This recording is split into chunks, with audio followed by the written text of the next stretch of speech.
Live. Hello there, everyone. This is Terry, your Amazon private label coach, and just welcome you tonight to this edition of Sell Your Own Product on Amazon for Income and Lifestyle, with the emphasis on lifestyle.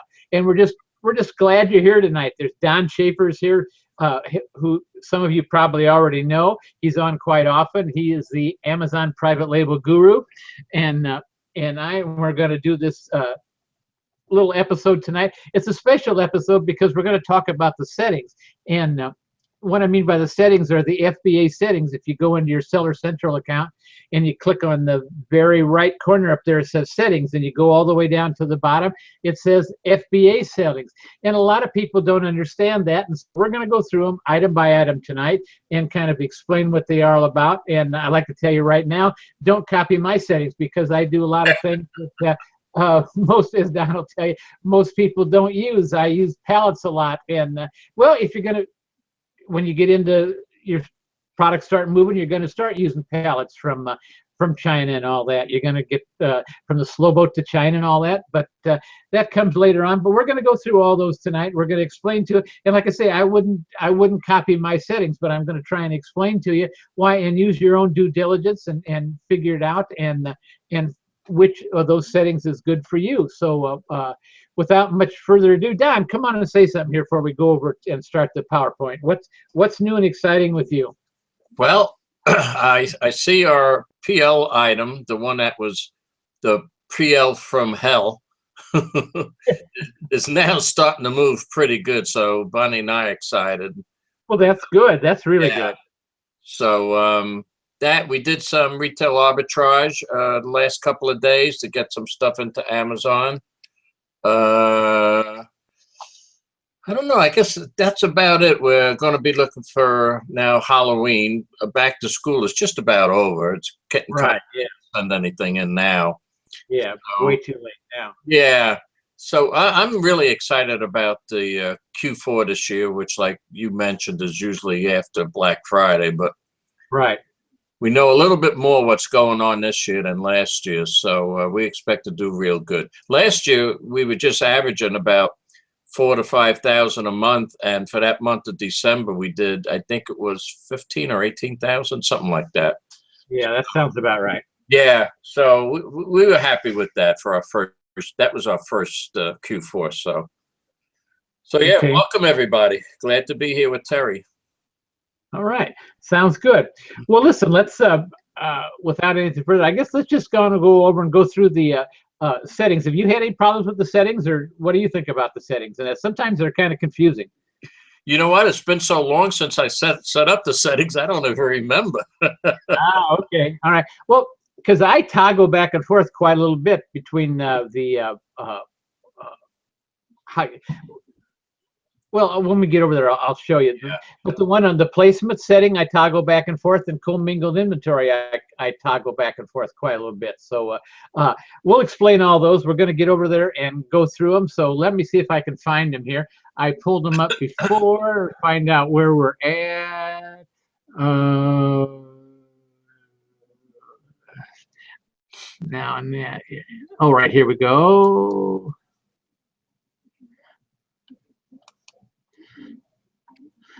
We're coming up.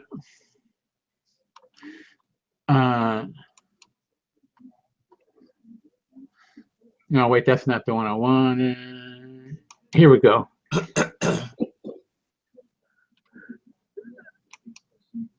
There you go.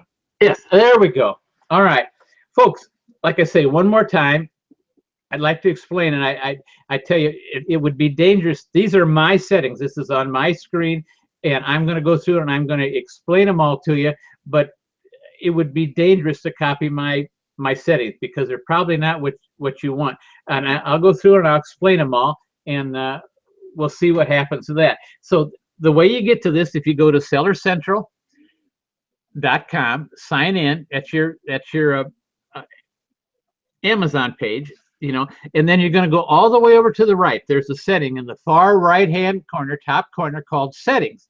And if you click on that, you're going to go all the way down the list. It says FBA settings, and that's where I'm at. So if you want to follow along, you're welcome to click on there. If not, just follow along on the screen right here, because this is the actual page, and this is what you're going to see, and this is what you're going to get. It's not really complicated, but so we're going to go with the first one. You go down here, and it's optional services. And you can click that and edit it, brings it up, and you can change every one of these.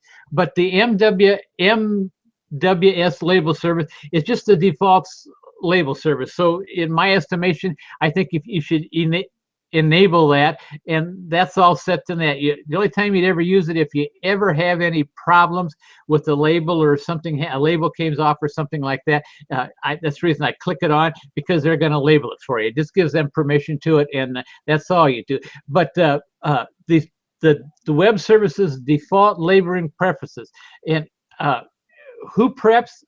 I do. Now, let me tell you this: you can go right ahead and Amazon can prep for you. They've got a thing, and if you check that, if you check your Learn More, always go onto these. You click that Learn More, it's going to bring up a little box right here, and it tells you all about the prep fee and and what they'll do to prep for you. So don't be afraid; won't hurt anything. Just click on those. But I personally check it off myself.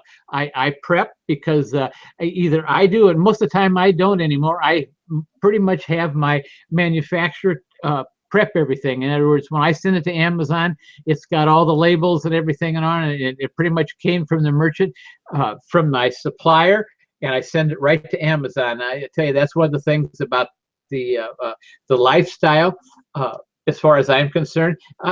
You know, who wants to be prepping? Who wants to be putting labels on? Who wants to do all that stuff? You know, I did that when we were doing retail arbitrage, like Don was talking about a little bit ago. But I'm doing wholesale. I don't, because pretty much the merchant will do it. A lot of times they don't even charge you for it. They're glad, because they want to sell the product. And so a lot of times the merchant will put the label on if it has to be put on or whatever. I mean, not the merchant. I'm the merchant. The manufacturer will do it for me, put it in, and put the cases go right to Amazon. So and the next thing is the default who labels, who preps, and who labels. I always put myself down, because now you can check that. Amazon will label. I think for labels, I think they charge 10 cents a piece, if I remember right. Like I say, if you click that box there, Learn More, they'll go through it and tell you about it. But believe that's what it is, 10 cents, and they'll do it for you. They'll be glad to it, and they'll charge you, and that's all there to it. So it's not really a big thing. But the next one is where a lot of people get mixed up, and this is your inbound settings, your inventory placement option, distributor inventory placement option. So what I'm going to do is I'm going to open that up. I'm going to edit that right now, and this is one I toggle back and forth before. This is your inventory placement options. Now, distributor inventory placement, the default setting. The default setting is that Amazon, when you type in your thing saying you're going to send 20 of blue widgets into Amazon, Amazon will come back and say, oh, that's great. Send 6 to this warehouse, 5 to this warehouse, and 8 to the, or 9, whatever it is, to the this other warehouse. And most of the time that's fine. If you're doing retail arbitrage, it's cheaper, and you just throw the stuff in a box. I mean, don't throw it, I mean, you pack it in, you know, pack it right, and it goes right to Amazon. But there's this little thing right here, inventory placement service. This is what happens when you click this inventory placement service. Amazon sends your product to one fulfillment center. Everything goes to one center. When is this useful? I have I use one. Let me see how to explain it. I have one distributor up in Canada that I use, and in that I have about 20 items that I buy from this gentleman up there, or this company, and they're all heavy things. They're all heavy items. I think the lightest item I get from this people up there is like 15 pounds. A lot of them are up in the 25, 30 pound. So everything I send on pallets. So, and sometimes I'll send maybe 20, 22 boxes.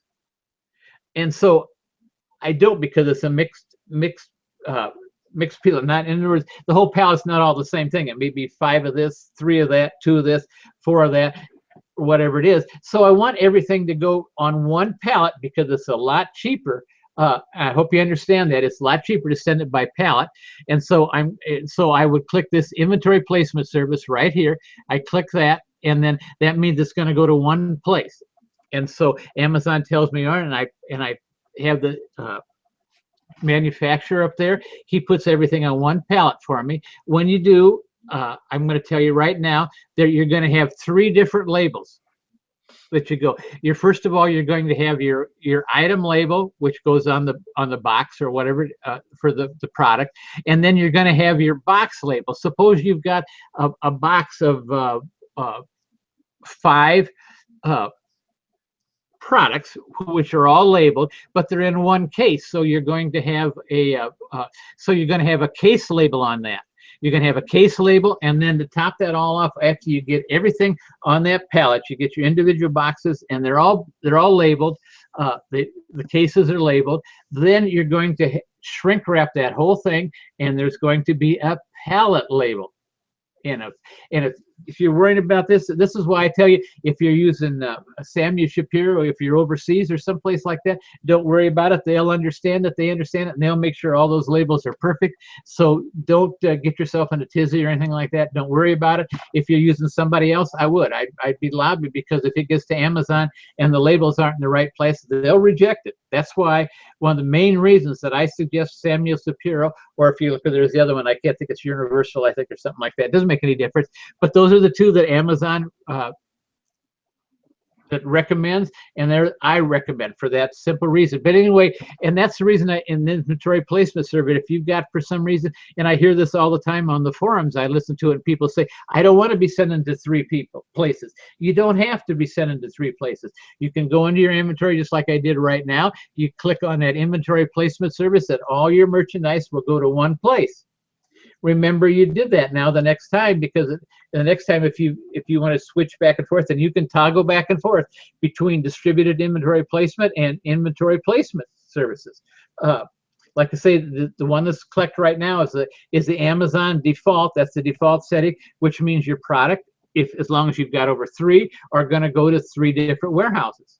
And that's just the way Amazon does it, and it's the cheapest way. It probably is. But a lot of times, like I say, if you're going to send pallets in that, you don't want to be sending 20 cases by pallets and then have it split up 6, and 7 or whatever it is, or 8.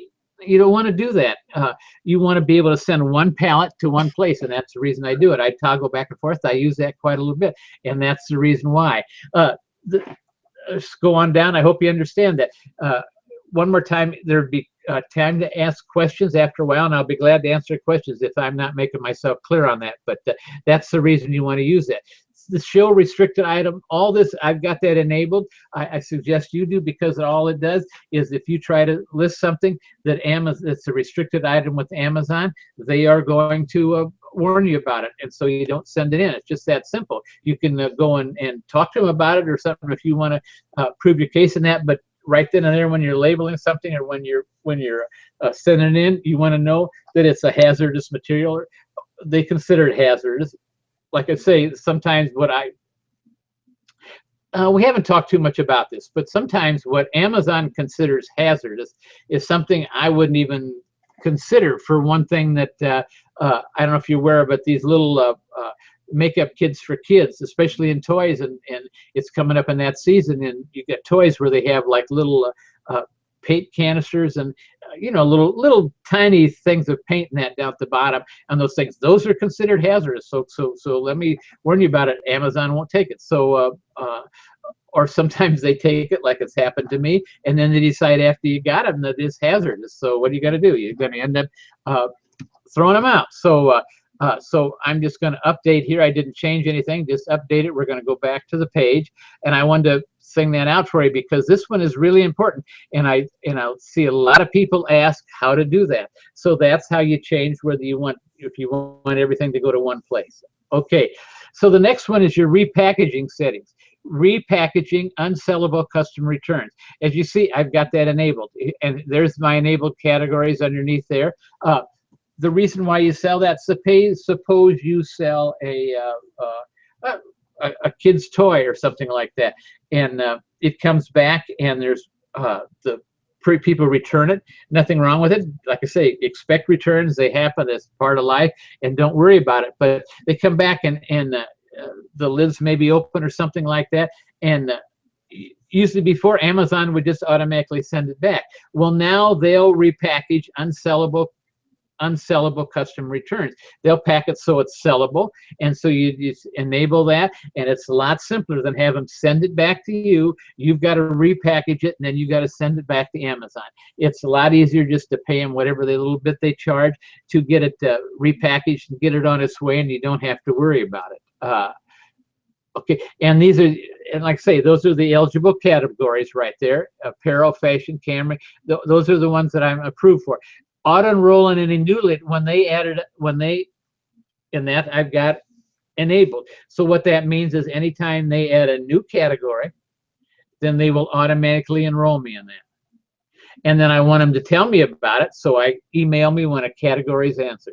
That's real simple, and I don't think I need to go into a lot more on that, but it's real simple. So all right, so automated, unfillable, removable set. Now I'm just going to show you this right here. You can look on this because this is all filled out, and this is me. And if you realize that just this last week, August the 15th, was the long-term storage removal day. Well, they moved it up. At the very last minute, about the 13th or something like that, they decided we'll give you to the 18th, which was day before yesterday. At that time, anything that was in there like that, and if you didn't have it removed, set up for automatic removal, you're going to pay a long-term storage fee. Well, I'll be honest with you, my long storage fee, they gave me a view of it, and it was like $1,400. Now, I don't know about you, I didn't want to pay the $1,400 because a lot of this stuff is stuff that when I was doing retail arbitrage year and a half ago, I was always doing wholesale, but I explained that before I started teaching the course, I wanted to be able to learn some of the other things, so I knew when people asked me about it, I knew what I was talking about. So I did a lot of retail arbitrage, did a lot of wholesale, but a lot of this stuff that I got stuck with under the long-term storage fee, that's anything over in Amazon over a year, gets charged a fee. So this was stuff that I got great buys on. Let me tell you, I got some great buys on, I sell a lot of bamboo products, and these were bamboo mats, kitchen mats or table mats, what do you want to call it, and so I got a great buy on them, man. And so I think I set like 200, 250, something like that in. Well, the problem was it was a really great buy, and I knew the ranking wasn't that high, but it was a great buy, and I thought, man, I can't pass these by, so I bought them, sent them in. Well, they didn't sell. I think I had like 130 of them, something like that, left, and so that's what happened. So I'm going to go through this automatic unfilled removables, and I'll finish telling you the story as we go along. So I've got it enabled. Okay, so they're going to, anything that, when it comes to the long storage day, which is, like I say, was the 18th, when is it? I've given them instructions what to do. Now, I've got return or dispose, return. Okay. I'm sorry. All right, hold on. I'm getting one thing apart. This is the return of disposal. So every 90 days or the first of the month. In other words, they say anything. If I've got a product that has been returned and it can't be repackaged or anything like that. Most of the stuff is taken care of now, but most of the time they don't. Sometimes you're going to get it where they can't repackage it or anything like that. So they're going to send it back to me in the 90 days, the first of the month. And that's just my address. Fill out your name and address where you're going to go, and they will send it back to you. All right, I'm sorry. I was so excited to get to this one here that I'm sorry. I apologize on that one. That's just, they're going to send it back to you. So the next one is automatic long-term storage removal settings. And I've got this set. You can edit it here. Any of these, you can edit just by pushing this. Okay. So automatically long-term storage removal, set price limits for returns dispersed. Okay, so this is what I've got. That's my email address. Disposal, return, dispose. So here's what, anything from 0 to $2.95. That's selling fee. Gets disposed. Returned anything from $3 to $300 gets, and I should probably boost that up because I do have some products that are over 500, 600 as far as that goes on there, and I knew, but none of those were involved in this, so I didn't put it in. But they get returned. So, and they get, there's my address and all that. So let me explain what I did. I knew about this long-term storage price coming up. Amazon sends you plenty of orders and everything like that. So I knew a month ago. And so what I did is I took those products that were going to be hit with the long storage move, and then I wasn't really keen on having them come back here. Some of them I did, and I've got quite a few coming back, but some of them I didn't, and there was stuff that they'd been there a long time, and they just weren't selling. So I knew that if I paid for them to have them sent back to me, and by the way, when you have something sent back, this is the stuff's coming back to me now in August. I might get it the first week in September, something like that. I might even get something yet this month. I cannot send it back to Amazon until the 1st of December of this year. That's something brand new this year. It's something new they started, because I've been hit time before with a long-term storage fee. I'd have the stuff sent to me, especially the high-priced stuff. I'd have it sent to me. I would turn right around, open the packages, make sure the labels and everything were where they should be, turn right back, stick the label back on, and send it back to Amazon. And it was good for another year. Well, apparently they found out I was doing that, or they didn't think that was quite kosher, so they've changed the rules. And so now they've got it. I cannot send the product that I had returned to me. I cannot send new items to that. What they call new would be the ones that I got back in until the 1st of December. It's just that simple. So be cognizant of that. It makes a big difference. Amazon is, I would tell you, Amazon is good to work with as long as you play under their rules, but Amazon is changing the rules, and believe me, folks, they're not for our benefit, they're for their benefit. And I suppose it's maybe to our fit in a long way, but on some of them I don't quite agree with, but that's beside the point. It's Amazon's ball game, and you have to play with that. So actually what I did was, and so I took those products, like those bamboo mats and everything like that. I think I marked them down to less than $2.95. I think the bamboo mats I marked down to a $1.95, something like that. And so, and believe it or not, I sold quite a few of them, and then, but anything that was left after the 18th got disposed of. So because they were less than $2.95, any product that I have in there that I had the price set lower than $2.95 got disposed of. It just went. Amazon charges you, I think, 50 cents an item to dispose of it. That was cheaper than paying the freight for them to come back and then send them back in. So those bamboo mats that were such a great deal, they were they're in the dumpster beside some Amazon warehouse right now. So what can I tell you about it? That's part of selling on Amazon. That's part of the deal. So that's what happened. So anyway, and anything over anything I left price over $3, because I knew what I was going to do this. And so if I didn't want it to be disposed of, I just made sure the price was more than $3, and then they send it back to me. And so I've got stuff coming back to me, which is real. And especially since I have to hold it until December now, is not exactly my high point. And my wife was not overjoyed, to say the least, about that. So anyway, that's that. So all right, now here's the other one we're going to talk about: stickerless commingle inventory. And if you really wanted to get into this, I did a full Google Hangout on stickerless commingled inventory, because a lot of people don't understand it, and they hear all kind of not say old wives' tales, or we want to call it, but old Amazon seller tales and all that.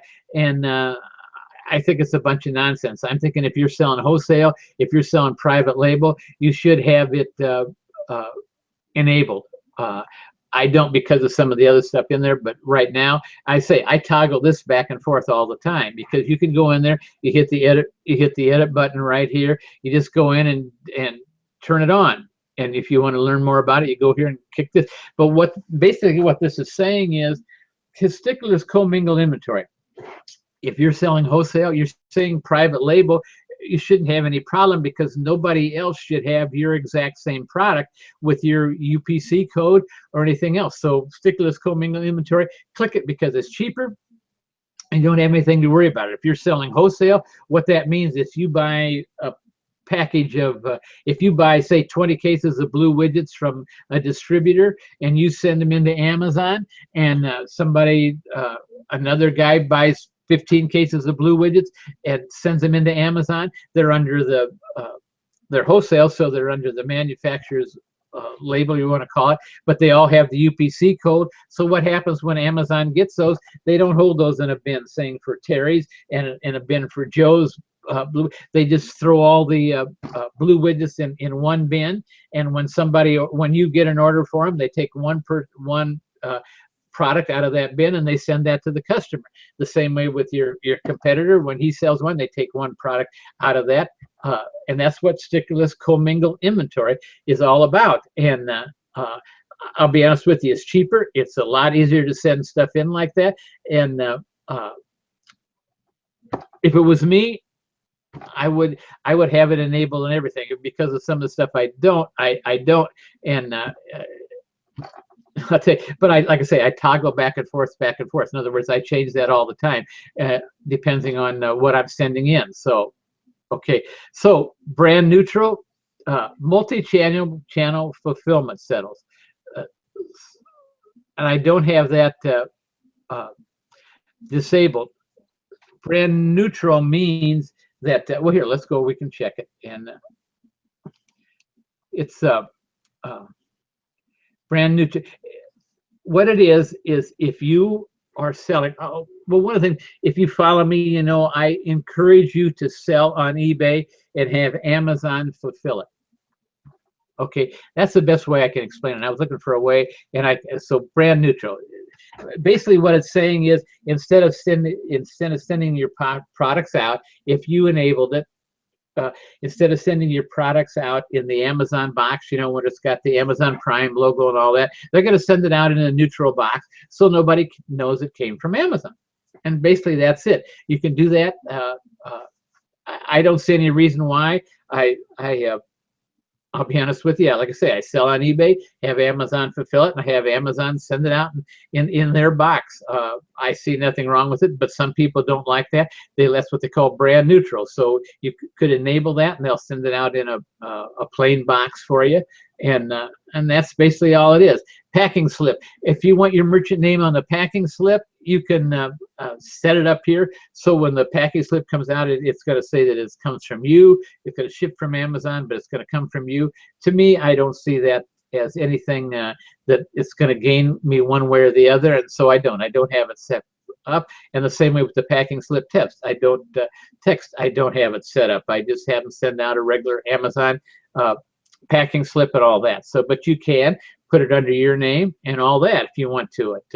Amazon Partner Character Program.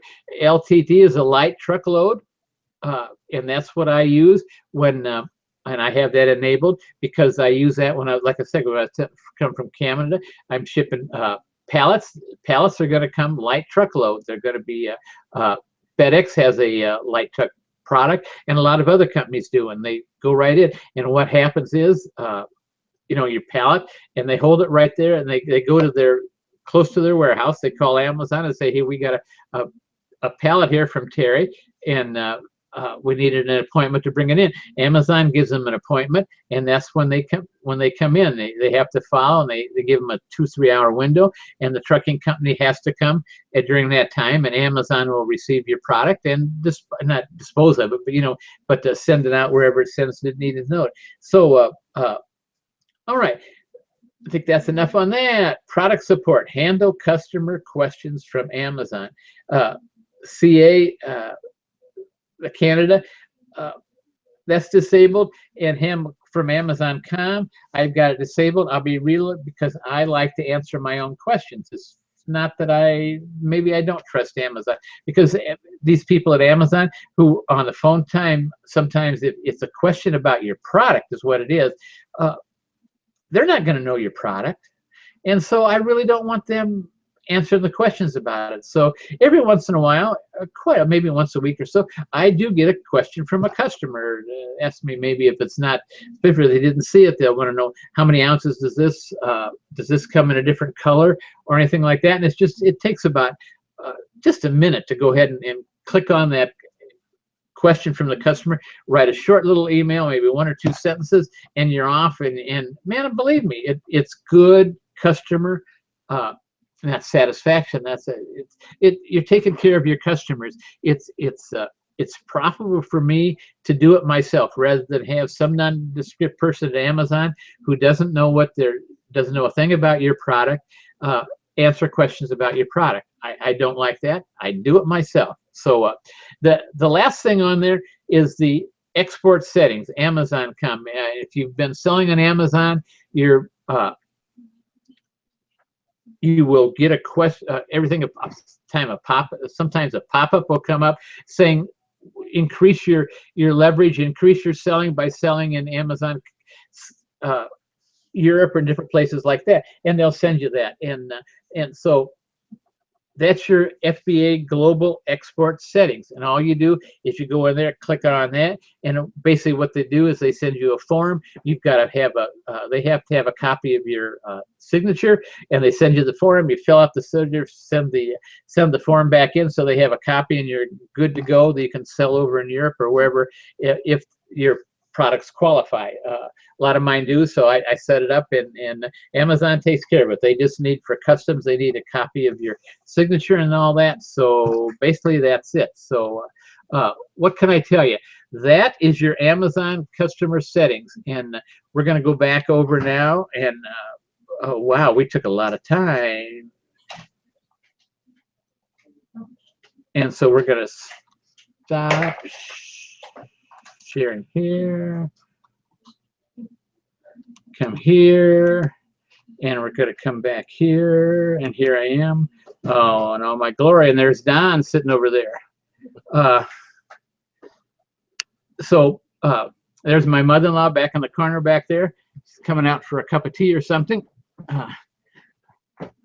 Anyway, Don, how are you? Was that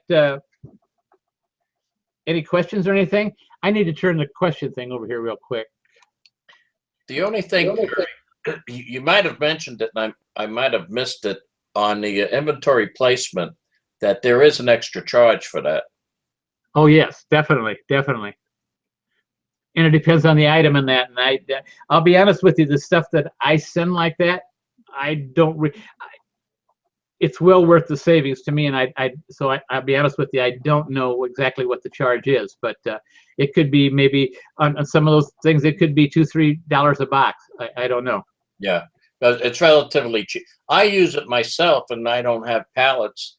I use it if I'm sending in a box and I don't have that many, and instead of having 15 items going to 6 different warehouses, I use inventory placement, because it's cheap enough, and I just send it all in one box. Right. And then make sure I toggle that back off after I do that, though. Yes. Well, even if you leave it on, as soon as you go place your next order or something like that, you're going to tell, because it's going to send it to one place, so you can go back in and cancel it and change it off. But no, like you say, you're best to toggle it back off. And I usually try to, but sometimes I have been known to forget it. So like I say, but I catch it first time when they say it's going to one place, and I know what the deal is. Yeah. But good job. Yeah, that was pretty good. That was pretty thorough. Well, it's kind of dry, but it's something that you if you're going to be selling on Amazon, you really need to know. Yeah, I agree 100%. So what's new, Don? Nothing. I'm just excited about the Amazon business this year. It's doing well, even though we had a lot of bumps in the road, a lot of roadblocks, but that's part of doing business. And Bonnie just packed up 70 more items for my PL item. We'll be sending that in tomorrow. Okay. So yeah, I don't know. It's just an exciting time right now. Good. And it's never too late. Never too late, right? Never. How many PL items you got now? 3. 3? Yeah. All right. That's good. That's on a good roll. That's good. That's good. The one thing, I mean, I made a lot of mistakes on this because I don't have any patience. And if I had to do it over again, I probably wouldn't have brought them in that quick. I think I would have stuck with the one because I didn't realize how much more it was going to cost me to do promotions. Right. You know, by giving a certain amount away to get your ranking up, to get your reviews, to turning on the PPC, it cost me a little bit more than I thought it was going to cost. And if you don't have that extra money in back here, now I got 3 products, and it's a lot. I would rather get one product go. Actually, we did. You know, the first product, we got it going pretty good until we got slammed a few times from Amazon from different things. So that kind of held us back a little. But yeah, that's one of the things I would probably change. Not be too quick to get that second item in until you got that first item selling really good, at least 10 a day. Then maybe start looking for that second product. Yeah, yeah, that makes sense. You know, because it's not so much of spreading yourself, it's spreading your money too thin too, unless you've got a lot of money, you know. Exactly. Yeah, and that's why I really caution, and it's one of the reasons. I'll be honest with you. On the course, I've got that 3 payment and thing, and Yeah. I just really question it, because if the people can't pay for the course up and they go into the 3 payment, and then they don't have the money, but they start sending products in, you know, and then they're stuck and they can't promote them, then everything's lost. You know, it doesn't. I don't want to see somebody join the program and then not be able to follow through, if you follow what I'm saying. Yeah. And you know, and so I don't know. I've just got mixed questions about it, and we're going through, because I was talking to the we're setting it up on an affiliate system, and I just think I'm going to drop that 3 payment system. I just Well, you know what? Your cost is reasonable enough. So my feeling is, if people want a good value, get the course and learn what you need to learn. It's going to cost money. I mean, come on. It's a business. So you have to figure out your own finances for what you're going to do. So yeah. Well, that's one of the reasons I usually always say to, you know, to figure out if you. I like people to have at least 5,000 before they come into it, because that can give you can get 3 to 4 items into Amazon and get them selling with around 5,000. Don't you think? yeah, well, you know what? I wish you would have told me that. Yeah, you can. We started, honestly, our first product. We started with $1,000. Yeah. And we got and that's fine for one product. Right. But what happened? We got that in, and we started selling pretty good. We brought another product in. We only had $1,000, so now we're getting stretched too much with the money. It was just a bad business decision on my end. It's working out okay, but yeah, I think it would have worked out a lot better if I would have just held off a little and pushed the first product and then went to the second product. yeah. Do you think you would have got? Let me ask you something real. It just occurred to me as we're talking about that. Do you think you would have got a better price from the supplier? Oh, I can always, yeah. I'll get better prices by ordering more. Definitely. Yeah. Yep, Yeah. definitely. How much do you think it would? How much? I don't know, dollar wise. That's not what I'm looking for. What do you think the difference would be? Well, percentage wise, maybe. Yeah, well, what happened is that this one was pretty nice for my first order too, because I only had to have a MOQ of 100. And that is really good. that is good. And what it did, with shipping from China and everything, they ended up costing me $7 a piece. All right, Okay. so that wasn't bad. So you know, you're talking 700, a little over, to get them in here. Yeah. So what are you selling them for? Right now, we're selling them for 16. Okay. So it's not bad. Yeah. But if we would have had more money, Yeah, I wish I would have. I wish we would have had like 3,000 to start it, because with 107, then I ordered 200, and he brought it down to like 650 each. And I think if I order 500, I can get them down to maybe $6. Yeah. I mean, that's another buck. Oh, you better believe it. Yeah. And I'm sure if you start ordering by the pallet, you can even get it less than forget it. Yeah, forget it. So I don't know. It's sometimes it's really a catch-22, because Amazon, with this long-term storage fee, which I was talking about just a little bit ago, are really, I don't know. It's a catch-22, because Amazon, in one thing, if you take them, and I don't want to sit with a bunch of product, but yet if I can really get a really good price by buying a few, maybe a year's supply, and send them in. But then if something goes wrong in that, you don't, then Amazon starts. And that's what I'm going through right now, because one of my products, I ordered a big lot. I ordered 1,000 of them, you know, and it was a heavy product and everything else, and I got them in. And then I didn't sell that 1,000 in a year. They're selling good, and they were selling fine, I thought anyway, but I didn't sell as many, so I got long-term storage fee that came back, and then I had to send them back in, which really defeats the purpose. So I don't know. It's kind of a catch-22, and Amazon just changing the rules. I'm not complaining, don't get me wrong, but gosh, sometimes I wish they do something in our favor. But you know what? You're right, though. You gotta be careful. You have to weigh the pros against the cons. Do I order 1,000 of these, and maybe Amazon is going to change the rules? Then what am I going to do with them? It's tough decisions. Yeah, it is. And sometimes you can get like, I talked to one of the one of the ladies in the course today, and she was lucky to get. She ordered 100 of a product, but she got them to split in 2 different colors, so she got 50 of each for to send it in. But the problem with something like that, then you're down so slow that if that thing sells, if you got 50, if it sells, then you're SOL. You know, you're gonna be out of stock. Yeah, even with ordering 100, I ran out of stock twice on these. So you're not going to do much with 50. First of all, you got to do a little bit of a promotion to get some reviews. Right. Yeah. So even if you gave away 20, you got 30 left. Yeah, and that's the way it goes. She didn't understand that.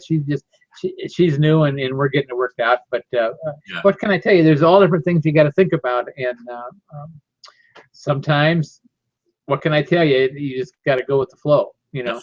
That's why they have you, Terry. Yeah. Oh man, sometimes I wonder, you know, because I get these texts in the middle of the day and telephone calls, and that's fine, because that's what I'm here for, and I really enjoy it. But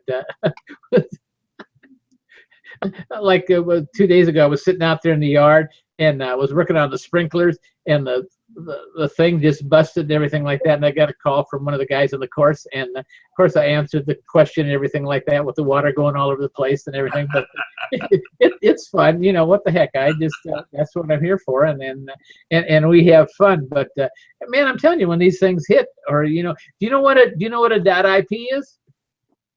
Do I know what a what? A .ip. No. Another student in the course called me the other day, said, Terry, what's a .ip? I got a customer, I mean, not a customer, but a sales rep over in China wanting to know if I want her to send this thing by a .ip. And I said, I'm not sure. Give me a second. And so I had to go in, went to the computer, but it's what I thought it was. A .ip is a really old not meta file. It's a graphic file. It's a really old graphic file. Oh, yeah. And apparently he was having his supplier over in China make this image that they were going to put on the logo or something like that. And so they asked him if they wanted to send him the .ip, which is the file for it. Well, of course you can do that, but then you got to go online, figure out how to convert a .ip to to a GIF or a JPEG or something like that, so you can read it. But that's some of the stuff that you come into. What can I tell you? It's just part of the, as you very well know, that's part of the learning. So, you know. You know, Google is your friend on cases like that. Google is your friend every time, man. I just went in and .ip and it came right up what it was. And I kind of figured that's what it was, but I wasn't sure because I've been hit with and was another one. It was some other old file that one of my suppliers over there came up with, and that's the reason I figured that's what it was. But these people from China, they keep everything. They don't. Most of them don't modernize. When they get something that works, they keep on it right there. You know, it might be 15, 20 years old, but as long as it's working, they're going to use it. So, you know, why go on to something different, I guess, you know. Well, and if you can't figure out how to change your file over for $5, somebody on Fiverr will do it for you. Mm-hmm. They will. Yep. And Fiverr is really branching out, talking about Fiverr. There, some of the stuff you can get done for $5 or sometimes a little bit more on Fiverr is just outstanding anymore. When they first started, you know, just the basics, your headers and your some of the graphics and that. But man, now you can get almost anything on Fiverr. So my suggestion now is, first thing, if you need something done, go check out Fiverr at first. You can't beat the price. Yeah, definitely, I agree. Yeah. So what else is going around? Yeah, I told you since well, you know, I've been working on the house and getting everything ready and that, but I really missed your morning little blast of sunshine with your sayings and all that. Yeah. And they've really got me goofed up. Amazon will not let me. The only way is I can get back into the old Enduring Bamboo site, which is what I started out with, is to go back on the things and find an old email from you or somebody else, click on that, and that takes me back to the old page. So I don't get my morning blast of information from you. What I'm trying to talk about, Don always sends out a morning a quote of the day, or you want to call it a picture of the day, and they're usually very good and very uplifting, and so I always look forward to seeing them, but I missed them here lately. So what's going on? Anything exciting? Yeah, we got a 6-year-old and an 8-year-old flying down from Boston to stay with us for about 5 days. Oh, wow. You're going to have a busy house. Oh, I am so excited. We are going to have a good time. Yeah. Wow. That's neat. My wife and I are going up to Tallahassee in the morning. We'll be driving by you, and I'll wave to when we get over that way, you know.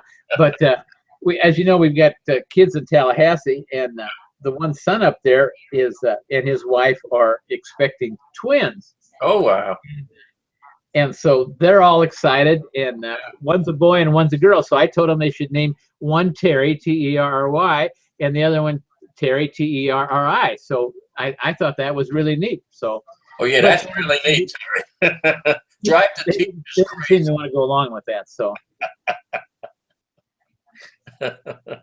So anyway, we're heading up that way tomorrow, and gonna go up to Tallahassee and see what's exciting, and take a little break from working on the place. As you can see, I still don't have everything done, but we're working on it, and we'll get it one of these days. And the drop cord, that's for the light up above, which is shining on my head, and it still gives me the reflection in my glasses here.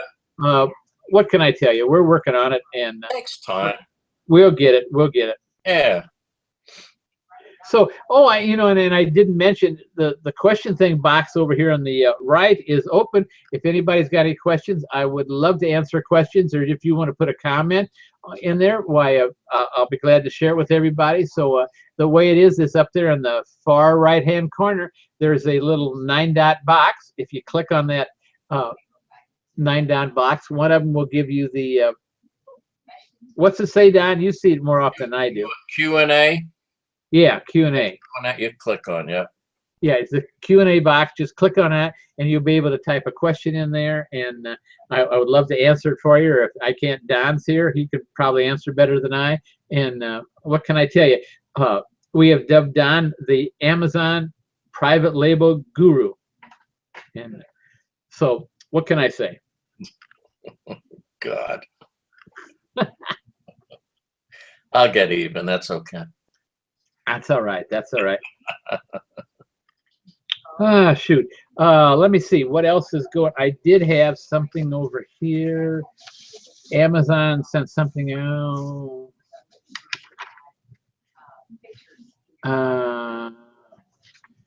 No, this is not it. I had something that Amazon is doing. Hold on a minute. Maybe this is it. Oh, yes. I almost forgot. I don't know if you got the notice. Did you get the notice on the holiday selling toys? Yeah. Okay. Just want to mention that to you. This is a reminder. Amazon sells it every year, sends it out every year at this time. And this is if you're thinking about selling toys and you haven't sold toys before, you might want to make sure you check this out. So here's some of the guidelines if you're thinking about selling toys for this holiday season. Only sellers who meet the criteria listed below will be eligible to sell in toys and games category from November 17th, 2015 through January 15th. That, folks, is Q4 right there. They set it in right there, November 17th through January 5th. I always say Black Friday to the like right on the 20th of January, but they've got it a little narrower than mine. But that's what Q4 is. Q4 is not from October to December. It's not. It's from when I'm talking about Q4. You talk about anybody on Amazon, they talk about Q4. We're talking about Black Friday through about the 20th of January. Agreed. All right, but your first, in other words, the selling toys and games, your first sale of the Amazon must occur prior to September 18th, 2015. It doesn't need to be specific to toys and games. You must process and ship at least 25 orders from September 1st through October 31st. They don't have to be specific to toys and games. Your pre-fulfillment cancel rate for the period must be no greater than 1.75. If you shouldn't have to worry about that. If you're doing things the way we teach you and all that, that shouldn't be a concern. Your late shipment rate for the period from October 1st to October 31st must be no greater than 4%. So, and if you're selling FBA, you don't have to worry about that because that's just for those that are selling MFM. Right. Fulfilled. The order defect rate and the same thing like that. So most of that you don't worry about. The first thing is you have to have some sales in there, and you just can't come in on Black Friday with the shipment of toys and they're not going to let you sell. They're not going to let you sell. You have to get established in there, and they do that for a good reason because well, I told you last week sometimes about what the toys do when you're talking about you go from what, 4 a month to 200 a month. You know, that's what happens in Q4 in December and when toys and games and some of them. So be cognizant of it, right, Don? Yeah, and if you're not selling by FBA, why aren't you? Yes, yes, that's it. And I still don't understand. I talked to somebody today again. They had some of their products FBA and some of them merchant fulfilled. And for the life of me, I don't understand why anybody would sell merchant fulfilled. I just don't understand it. You know, I suppose there may be a few exceptions because I have sold stuff some merchant fulfilled. Why did I sell it merchant fulfilled? They could go all at once. Well, sometimes I might send something in merchant fulfilled because I want to get it in there right away. Yeah.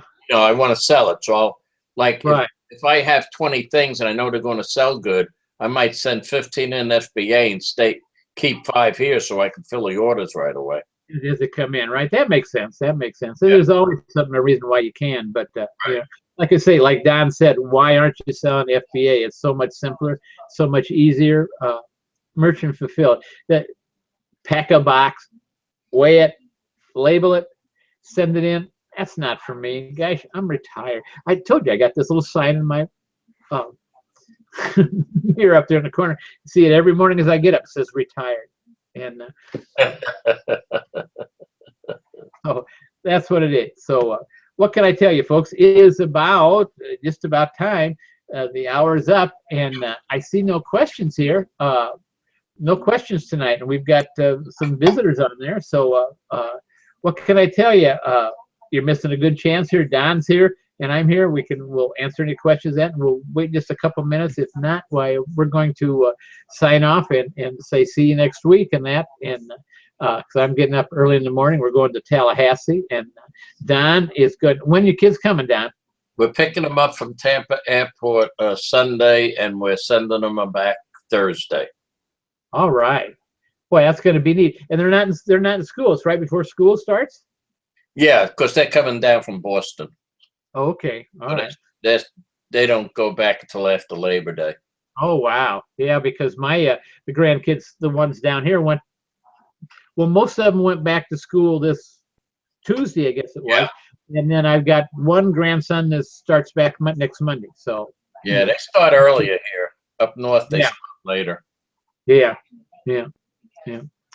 All right. Well, listen, I don't see any questions coming through, and it's about that time. Have you got anything you want to add tonight or anything? Or No, it was a good spree cast. You did a good job, and safe trip tomorrow. And I'll talk to you when you get back.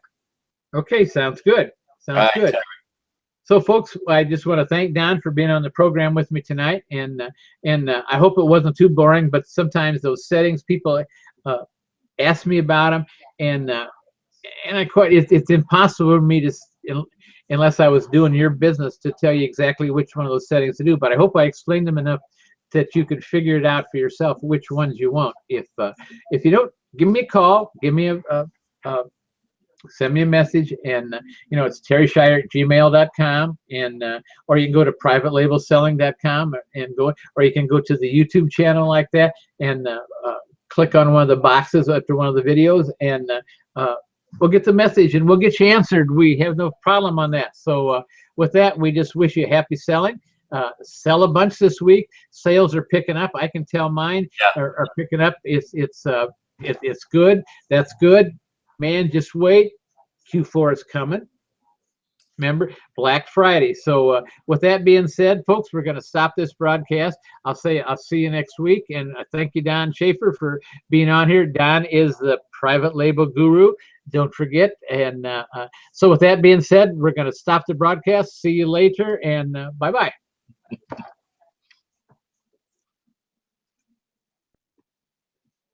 Well.